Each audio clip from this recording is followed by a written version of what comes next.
seenaa meeqan seenaa ragaan dhabe deebinaaf malu gaffida dubbiin koo har'as durdurennaan akeeku taphaaf jennee hibboon eegnee hibiif jenne ijoollummaa qabne qabee dubbii tana yoo laalu maal ta'a fedhiin ittaanu.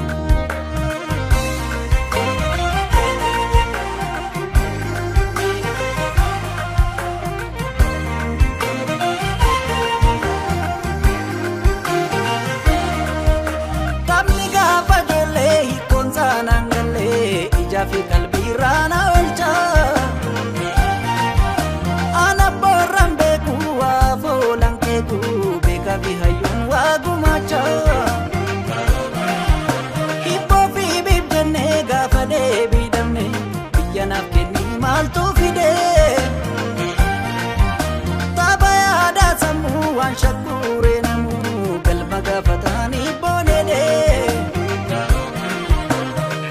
ala barbada yosif gale dubbiinko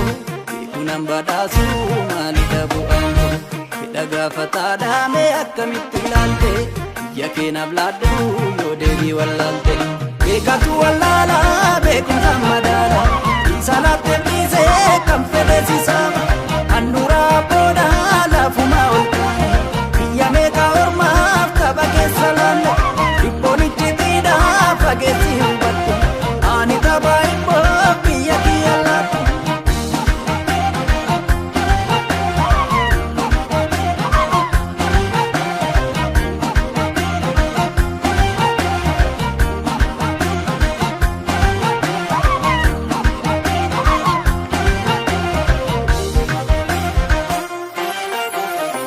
seenaa meeqan seenaa ragaan dhabe deebinaaf malu gaffida dubbiin koo har'as durdurennaan akeeku taphaaf jennee hibboon eegnee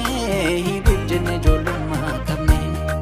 qabee dubbii tana yoo laalu maal ta'a fedhiin ittaanu.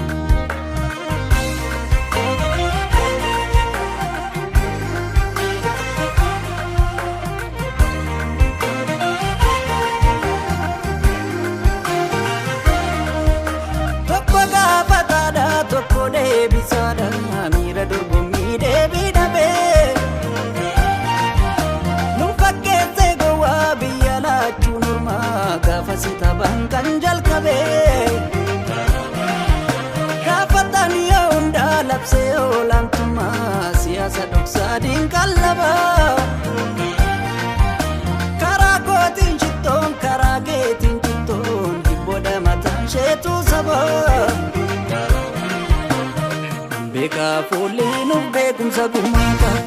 na yaadachuudhaan ni cimsa dhaloota hibboo taphachuudhaaf gaafuma gadi teessu biyya keenaaf laadduu falmachuu dandeessu